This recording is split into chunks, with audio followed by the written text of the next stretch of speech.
what is Party Night? If you want to talk to Gen Z and Gen Alpha, you need to speak their language. I think that's something what we decided to build, that people can come and create their own spaces. Not necessarily there is a game, there's no win and lose, it's just living there and being there. Even go and talk to strangers at that particular time if somebody is there. So how many people are there right now in the Party Night universe? So registered users, there is 157 million in total. Is Gamitronics doing something to educate people? Something I keep talking about. If you don't give back, you are very selfish. Rajat, one very important question, and that's about game piracy.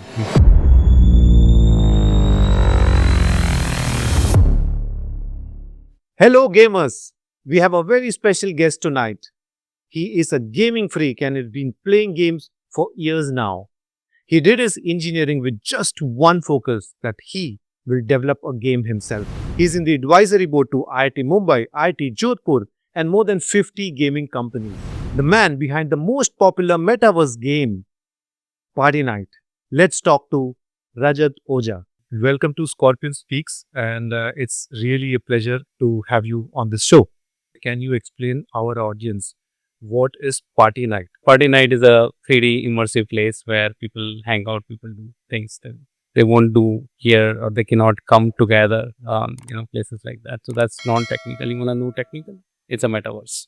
Yeah. So it's a We metaverse. can go a little technical because people, I think they are aware of what metaverse is and how it works here. Let me just So our definition of metaverse is a 3D immersive place which is accessible from any platform, not just VR headset, pretty much. And with that, there is a social layer to that. 3D world building is another layer to that. Decentralization is another layer to that, which is like it's a Web3 component. So people can own their data, people can do, and then creators economy is the fourth pillar. If you talk about Roblox, Fortnight, they are also in their own ways, they are metaverses, but not on Web3. Some will have some this thing missing. We try to keep everything on our platform, and we created a lot of content creation tools as well, where people can come and monetize. People can run shops there, people can run events there, people can do real estate. If you want to talk to Gen Z and Gen Alpha, you need to speak their language. And the unidirectional content consumption has been there for ages, hasn't changed, ever since movie industry much better than I do. These are all bidirectional medium. Correct. Where players are playing and the game is giving them something back, right? So I think that's something what we decided to build, that people can come and create their own spaces. Not necessarily there is a game, there's no win and lose, it's just living there and being there. So that's what. So what I understand is it's a universe which Gamitronics, your company, has created. So I can join, I can enter the universe, just hang around, right? Shop, party, Yes, make friends, and do everything what I do in my real world. absolutely right. Right? Absolutely. And brands are coming in because people are going there. It's like a mall. I can't eat there, right? But you can drink there. Oh, I can drink there. How's that? We had, not right now, but we had partnerships initially where you actually order something in your parties and stuff, where both are drinking in the virtual world. In the virtual world. And in the real world, you actually receive an Americano, and I get an That's accepted. awesome. Even go and talk to strangers at that particular time.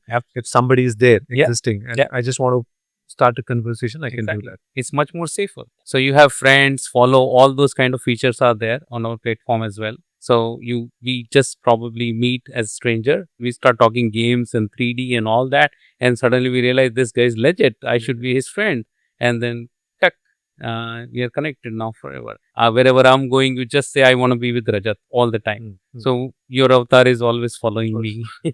That's an awesome thing. Yeah. So how many people are there right now in the Party Night universe? So registered users who registered on average, there is 157 million in total. 157 million have registered. Registered. And assume that I don't register, but I can still go inside. You can still go inside. It's like YouTube. Absolutely. People don't subscribe, but still view the videos. Yeah. If a brand has a discount on online, will there be special discounts on Party Oh Night? yeah, yeah, Like, you know, absolutely. like Yeah. So now let's say a brand like Van Heusen comes to the airport. I'm naming them because they're already my client, so I can safely use that. But let's say the airport says like so if for this it's gonna be 5 lakhs rupees a month. You're gonna pay for this thing. Take 5,50,000 rupees, and your digital shop also happens. In no time. And we are using a lot of AI also, so you can bring your 3D assets just by a click inside our 3D commerce as well. And if you have images, we can convert those into 3D and bring them. So we did with jewelries for Dubai Gold Souk. this game or the universe, which is Party Night, was a part of ISRO's Chandrayaan project. Right. How and what was it? We already had our relationship with ISRO for something else, what we were doing and all. So we had been proposing a lot of electronic toys and stuff with, ISRO's branding. But of course, that didn't work out. But they always remembered us. And when this event was happening and all that. So what we did during the entire journey, all these kids, they were actually, and there was again massive number, about 600,000 kids who were part of this journey. They were in the capsule and they took off. So they were part of the same thing. They saw this, the Chandrayaan and all that up and close. Every single day, whatever activity was happening to the actual Chandrayaan was happening in my metaverse. And all these people who were a part inside that metaverse would experience it Exactly. as if they are there. Absolutely. First person point of view. Wow. Yeah. And throughout the time, a very simplistic commentary was there for everybody to consume and understand. Not like that movie where they puri frying thing and stuff like that. But in a real scientific manner, a very simplistic commentary to tell them why that is happening, where to look today, how this is getting detached, and the parts which are getting detached and all those things and everything till it reached, Chandrama. So it was 24/7 also.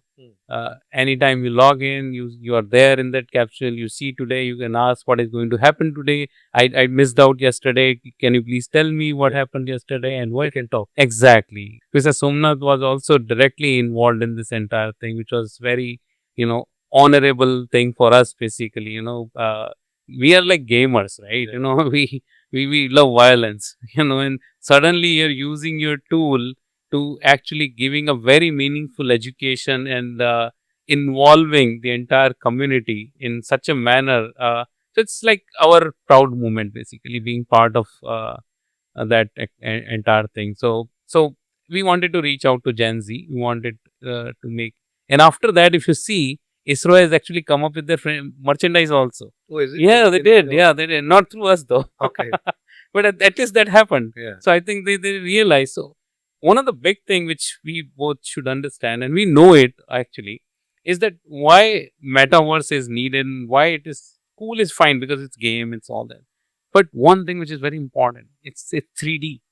So every analytics you're gonna get is in 3 dimensions. In 3 dimensions. Unlike your 2D dimension, right?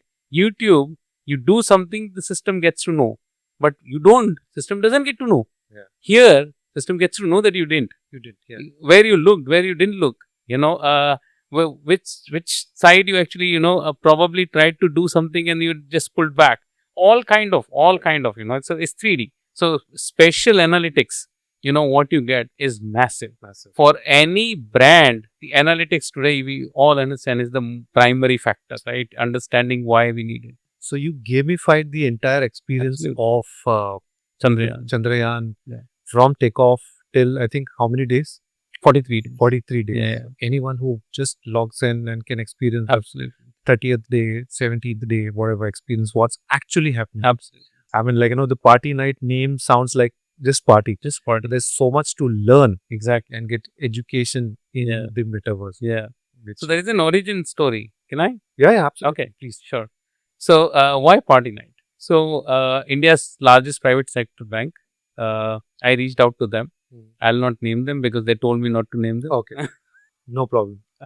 But India's largest private sector bank. So they reached out to me that can we do something, this and that and all that. They didn't have any plan. And being a gamer, we always lived in metaverses, technically speaking. That world of metaverses where every multiplayer game where we could talk is in a way is metaverse, right? For us, right? Of course. So, like being Counter-Strike guy, being, Call of Duty guy and all that. I was like, how would we, do something where do you have an event coming up? We have our annual meeting, which is around 5,000 coming from Jaipur, Mumbai, Delhi, like 5 main branches and stuff. And our CHRO also speaks. I was just trying to understand what are the things they do. So I said, like, how about that we put, you guys in one single place? How is it possible? So I said, like, give me some time. 20 days later, I showed them a prototype, very early stage of this whole thing. And then they kind of loved it, they said, like, okay, let's do it. So then we made the full blown product, back then we called it Discover, DSCVR without any vowels, right? Okay. Because then we fitted 5,000 people in one single room and they could communicate. It's a tech marvel for us, for them. Okay. Then Microsoft reached out. They allowed me to speak. So I'll use Microsoft name. They said, like, we need something like this. They had that productivity conclave. So we did for them also. Then we started reaching out to everybody. We thought, like, we have cracked the formula. We reached out to everyone in the world. Bosch, Philips, BMW, Audi, Tissot, everyone. Nobody gave us any bow. We have Google, we have Skype. Why do we need something like this? Blah, blah, blah. And so, like, okay, fine. Nothing materialized, and then we kind of bubbled that. Okay. Fast forward to 2020, I announced to my team, stop everything else you're doing. Let's just build something where kids can have safer parties. Very clear focus. So let's bring that Discover back. But this time, let's do it as a product, not as a service, and so we thought of a very safe place for kids partying without any guns, without anything, So we started with the name Party Palace. Okay. And we had like Spider-Man theme party, that party, this party, and all those kind of things and stuff. And even 2020, May 1st, my birthday, was celebrated in Party Night. Party Night. Yes. It was celebrated in Party Palace, not Party Night. And we literally had cake cutting. And that's when I got like full blown understanding that, dude, this is going to be big. Let's not stop here. Let's build something bigger. And my other members of the board were saying, call it Partyverse because Metaverse became a thing. I said, like, I don't go with the hype machine. If I would have named it Partyverse, it would have been dead by now. I know, yeah. For sure. I was adamant that I'm going to keep it Party Night only. We started like, okay, this cannot end here. Let's start building it because it's going in the right direction. Then we added a lot of layers of concerts, and other things. And that's how we started with Daler Paji also. There's an interesting story behind this also. We reached out to Daler Paji around the first week of January. That's Daler Paji. We want to do this event on January 26th. Anybody in the right mind generally will say, like, okay, it takes 3 months, 4 months production time, 3 months. We did it in 2 weeks time. But anyways, and that's the power of tooling. So I keep saying that we are more on tech than we are on art. So we keep, building tools to, quickly releasing something. And since we knew him, he did some music for some of the movies before and all, and through which we had access to Daler Paji. So we reached out to him, said that, we want to do something original. And I showed him Travis Scott concert, and Rihanna's concert was also around the same time in Fortnight. He immediately loved the idea. Our team was literally in Delhi taking his 3D scans and all those kind of things and stuff. We took his song lyrics, we understood that, and we created using our tools and stuff, which a lot of people call AI today. But I refrain from using any buzzword, so as much as possible. But we used our tools to quickly generate based on what are the lyrics, and stuff. After doing this, we did first trial on 23rd of January, and 26th was the first public, release of our big event, which we, I think, marketed well. But thanks to Guru Randhawa sir, who made it multifold successful for us. And so that was an 18 minutes event where we did 3 songs of Daler Paji, all original, absolutely. We had 23 million audience. Guru Randhawa alone got 17 million plus this thing because he was streaming our from our metaverse. Okay. He was as an attendee there and he was streaming. Okay. So that's how we generated larger this thing. Larger Like, audience, yeah. exactly. So there was a It's like a decent chain. exactly Yeah. chain reaction, which was a very very positive Correct. thing. But we got what we wanted. A massive reach globally on that and even with, like all the people who were inside metaverse, those were not just like regular guys. Also, there were like a lot of public and all, but there were people from Meta, people from all the big press media houses and all. They all attended that event. So the ripple effect Wow. was pretty huge. And after that, we did a closed beta kind of a thing during Christmas. So we did a Christmas event also where Santa comes and all those things. And there was like a decent, I think the Sick Warrior and all these guys also did the stream of that and stuff. But yeah, those were like for us to understand where it's going. But that Daler Paji's thing, both ways, starting with that, then he started this Balle Balle land, which is his 72-acre virtual land, which he actually, Inside Party Night, Okay. where he has a temple, he has his own shop, he has his own arena, and we launched on Holi. McDowell was the event partner for that, and another thing which we tried was AI based KYC. Again, that was legit AI based KYC. So it was larger than life event of opening that, and so that's what Daler Paji's. That's awesome. That's a beautiful thing. I mean, like, so interesting thing to know about how he launched his music albums. So, Rajat, how did you get into this game business? Like, what is the background story? I got my first brush with games in 1989. So I was that guy who used to who got access to the Atari 2600, but instead of playing, I used to watch Okay. how is this is happening and stuff like that. And I was born in a doctor's family. I love games. I like games. What I'm playing, I'm curious about games, but I need to be a doctor. And I was preparing for it and stuff. And then I got into medicine. Oh, Yeah. you got it. Yeah, I got into medicine. And in 6 months, I realized, damn, this is not for me. I jumped out and did engineering, got into engineering. And with a very clear focus that I need to make games. My college project was my solo project. Everybody had a group and stuff.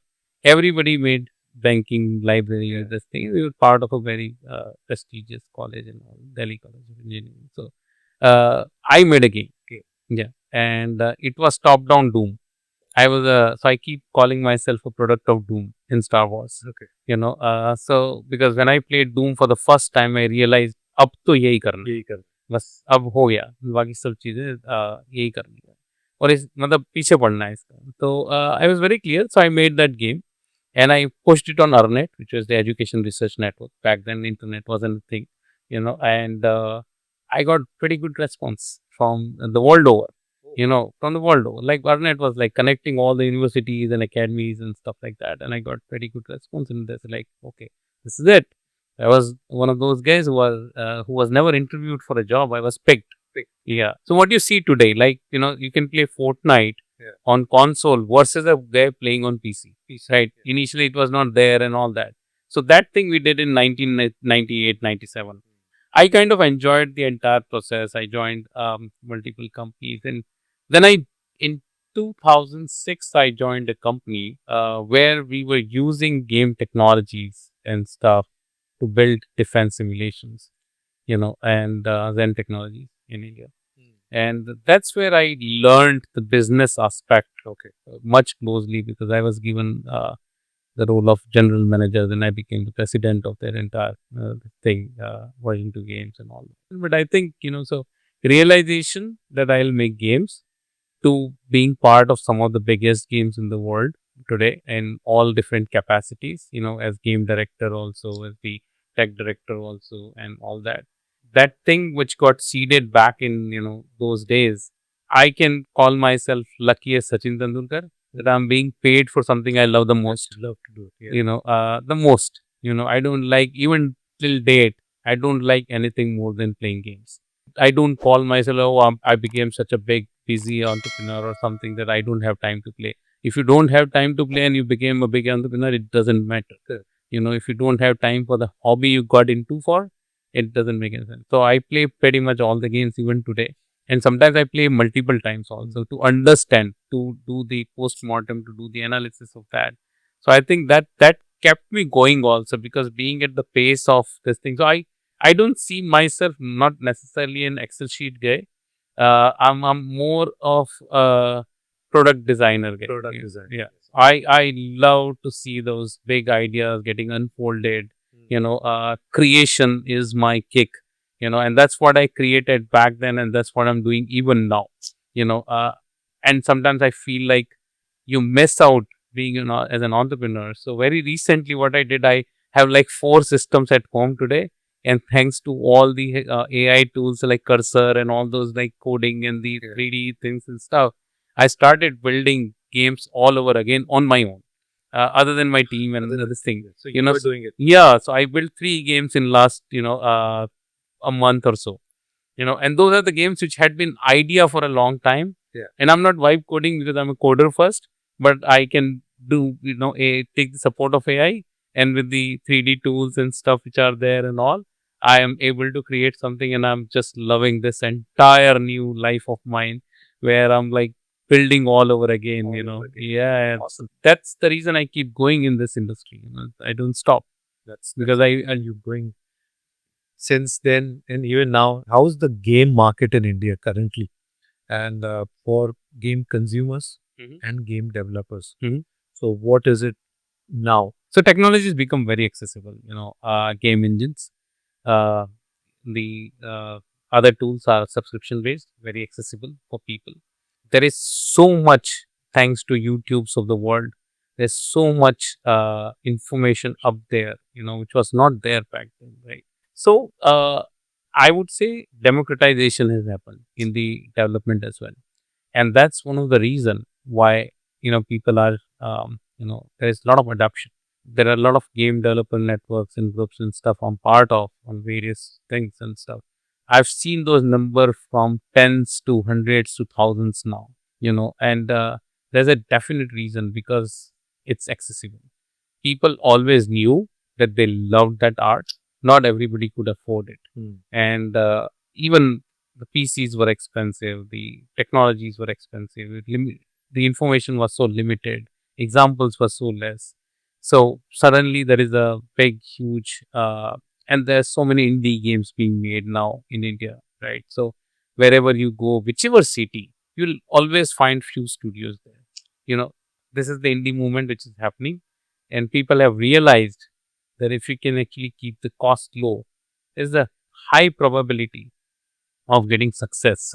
What are the basic qualifications that an individual would need to have? Learn to decipher any game which is out there. That's the master class of game design. Don't play to play and say, oh, because I play this game, I can make this game. No, you cannot make this game. You need to learn to get into the, every bit of detail of that game. What is happening, why it is happening, where it is happening, how it is happening, when it is happening. Once you answer all these kind of questions and break it down into multiple slices, you have higher chances of designing a game. Your attention to detail and your pen paper relationship, defines your art form. As long as you understand, if I'm looking at you, what am I seeing that you have one earring here and not here? This is your observation. Every bit of it. Your hairline starts from here. Your face cut is like this. Your smile goes like this. Every possible detail, right? If I can capture and I can execute that with my pen on a paper, I think that's your first and the primary skill I look for. So for a long, long period of time, my art director, he was 10th pass. I didn't bother about his qualification, nothing at all. The way he used to see things, not many people could actually see, and once you see, that is a good ability. But you need to make others see that as well, because they are going to work. So that ability is equally important. That for the designers as well, communication, negotiation and stuff, right? What I'm trying to do, what I'm trying to create, are you getting it? Are you understanding it? So that's a very, very important skill. Again, we can keep going on with the optimization, this, that, and then colors, texture, modeling, blah, blah, blah. But the basic. And then the tech doesn't matter, C++ or C Sharp or Unreal Engine or Unity or Godot. Engines keep on changing. I've seen hundreds of engines changing in my lifetime. People learn one thing in the minute I put them on Unreal, they they give up. From Unreal to Unity, oh, I don't like it. All kind of blah blah. Your fundamentals, your control over 3D mathematics. I keep saying this to people who are trying to be the game programmers that learn DirectX or OpenGL, not Unreal and Unity. So I worked on Illid, I worked on Gamebryo engine, Reality engine, which is acquired. At one point of time, Oblivion and all those games were built on that. Where is it today? Like gone, right? Just disappear. So, but as long as you have strong fundamentals, doesn't matter. You explained very brief but detailed manner on what are the skill sets required for an individual to enter the game industry. Now, as Gamitronics, as a company, what is Gamitronics? Is Gamitronics doing something to educate people? Is there an education division in Gamitronics? Oh, yes. Or what is it? Yeah. Oh wow, this is very interesting, and that's something I keep talking about. If you don't give back, you are very selfish, and that too after 30 years in this industry, and as a company which has figured out how to do business also. Correct. So we should focus on what other things we can do, and that is something which has been very close to my heart personally. That not Rajat, but Gamitronics to be associated with the academic institutes, awareness campaigns and stuff. This is something I started in 2012. Okay. Much before Gamitronics. This thing that this has to be part. So I started with Bits Pilani, IIT Mumbai and all that. Going there, provoking them to have one day workshop. If I'm in this business for 30 years, right? That means, and I'm a guy who easily gets bored by it. Like I need something new all the time. In some of the institutes, we have much more closer tie up in creating their courses also, including IIT Jodhpur, where MDes course is actually designed by us. Oh, yeah, by Gamitronics. by us.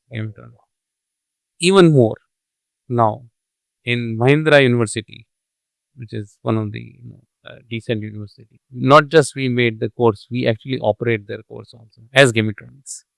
Yeah, and we just love doing it, and because we realize that it's our responsibility. You can always say that this is a selfish exercise also if you want to treat me like a proper money-minded business guy. Because if the next generation is not there, what will I do? Yeah. They need to be excited about. It's my duty to tell them that there is a beautiful business, there is a beautiful opportunity, career opportunity. So we help, we provide, we run courses in multiple IITs, Chitkaras, a lot of institutes in Hyderabad and other places. Also, we keep going. We tend to say no until unless the situation is like this. So we love doing this. It's our selfish act. It's our giving back act, whatever you want to call it. But we are very excited about the future, and people should know what worked for us. And however, I keep saying that every success story is unique, every failure story is unique. I can't tell you what needs to be done. I can just tell you my story. You pick your own clues from there. At least you don't commit the mistakes I committed. You do, and learn from it and go. Kids coming from the rural area, and they're good with game. Have you interacted or have you come across somebody like who's like, oh my god, you come from a place where I know you wouldn't have that kind of facility, but how are you so good? Lot of kids these days actually. I saw kids, and I have photographed also that also. They were probably around 8 to 10 years kind of thing and stuff, and they were playing mobile game like a pro, and they're like street side kids, So first of all, access is just tremendous in India right now. Like I'm pretty sure that parents are not making more than 4,000-5,000 rupees a month or something like that. But still having a phone on which they could play a 3D game. Yeah. Number one. Number two, having the bandwidth to afford internet. Game is accessible. YouTube is accessible as well. And started learning. And then figured out that there is a, online place where you can actually take the course. Oh. And took the online course, downloaded certain things and stuff, downloaded some tools and stuff, and built something which was functional and showed it to me. And they never stepped outside of their villages also. Guys like those. There's a place called Nagda, in Madhya Pradesh. Yeah. A very small little place, right? And so just thriving, whatever they have is because of Birla and Birla's factories there, right? But you go there also they have, people building games today. So there is execution happening there, So I think they definitely need more, support, more mentoring and all that thing. And through your channel, probably I would like to talk to them that feel free to reach out, and that was again little urban, but we went to government schools in Hyderabad and asked them to come and visit our studio and stuff and see things and satisfy their curiosity of knowing how these games are done. Right. So this is something again we kept on doing with a lot of schools and stuff. But this has happened multiple times, that this curiosity. At this moment, most of them are doing because they want to do it without even knowing how they will make money. And their parents are still seeing it in a kind of a negative light. Exactly. That okay, this is something you're doing, you're wasting your time, better do this, or better probably do some civil work, rather than that. So I think there has to be a lot of awareness which will take its own sweet amount of time. Like sports, we have seen sports changing in this country, right? Yeah. So every parent is taking that Exactly. at least 2-3 sports. Exactly. You decide whichever you want to build your career. So true. Yeah. Exactly. So just in continuation, if anyone who wants to reach out to Gamitronics and want to pursue their career in games for mentorship, what would be the step?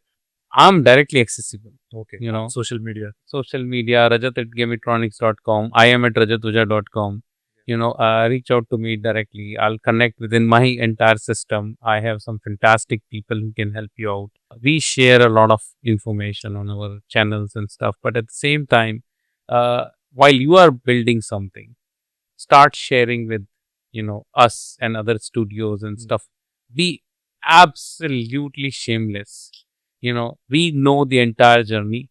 We will not judge you with that lens. We'll just give you productive and constructive feedback. But if you don't share, it will be very difficult for us to even reach out to you. Correct. So even if you don't reach out, put up your stuff there. We'll reach out to you. So Rajat, one very important thing, one very important question, and that's about game piracy. So what is your take on the game piracy which happens globally? Yeah, this is something which is very close to my heart because I've been part of this industry for a long, long time. And I have seen the death of studios, the industry people, and all kind of things because of piracy. And that's why I completely hate it. And I'm actually surprised that a lot of people glorify piracy, saying that if piracy won't have happened, they won't have been in the game industry.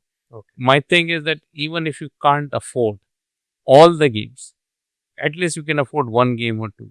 Rest of the games you can still consume on YouTube. Yeah. I know it's unidirectional channel, but understanding, the detailing part and stuff you can do.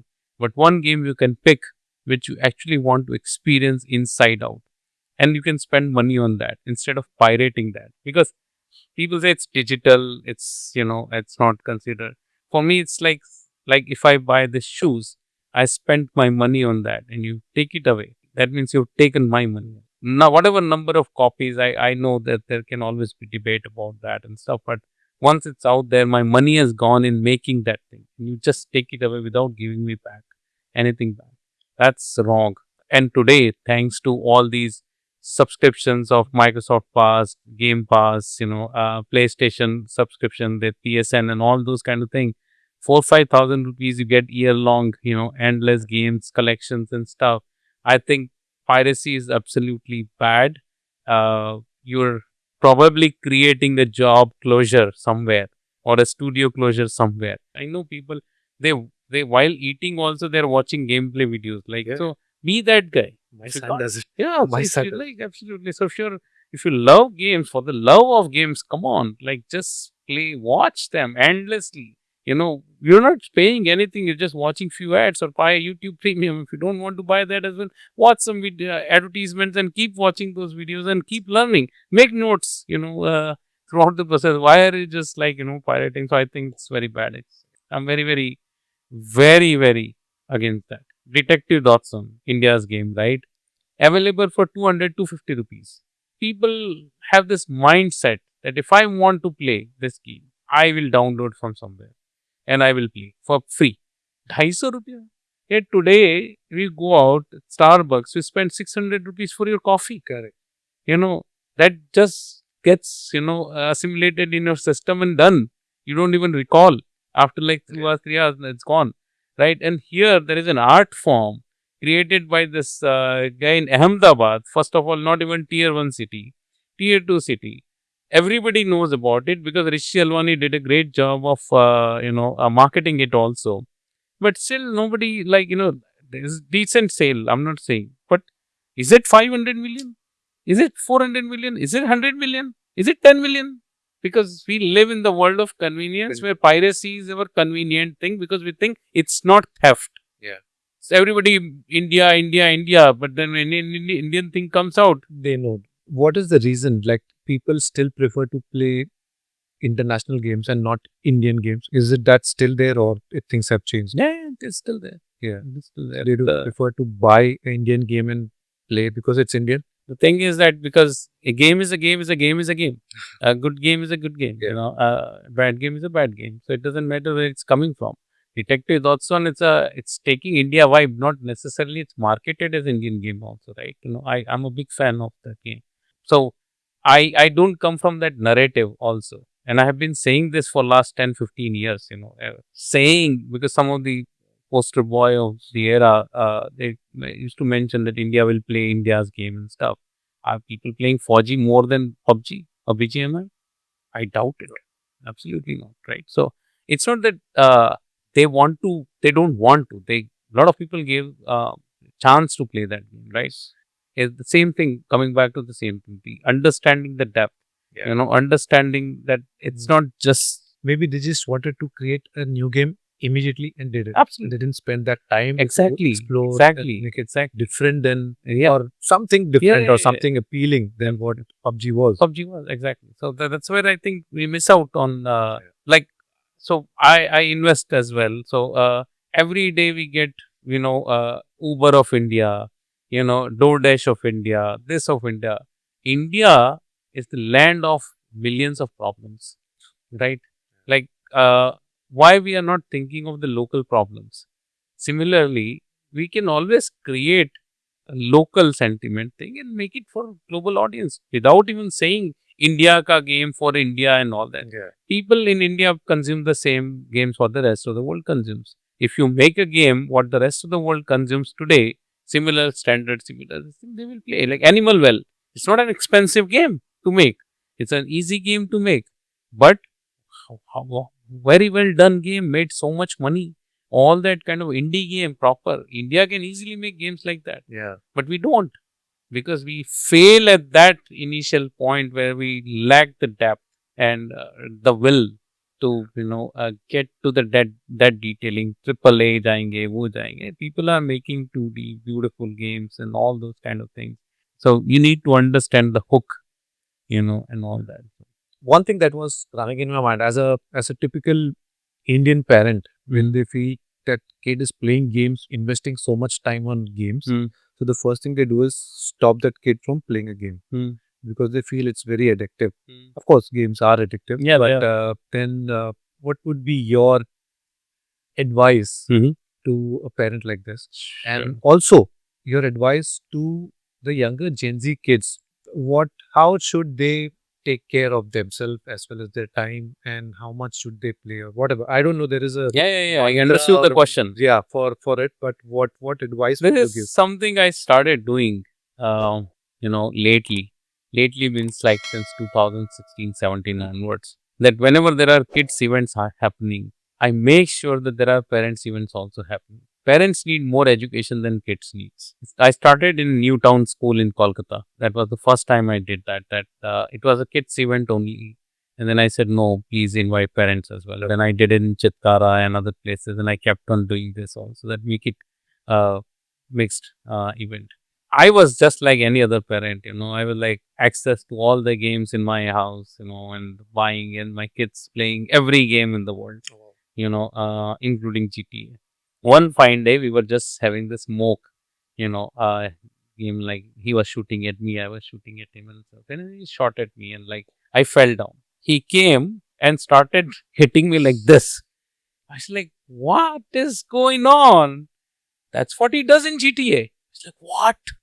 And I understood the impact of that game. Shit, man, This happened in real. 100% real. Oh. 100% real, and I was like, damn, this is brutal.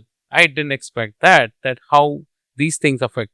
That means if he sells cocaine in the GTA, probably he'll normalize it, and I was like, shut this thing right away.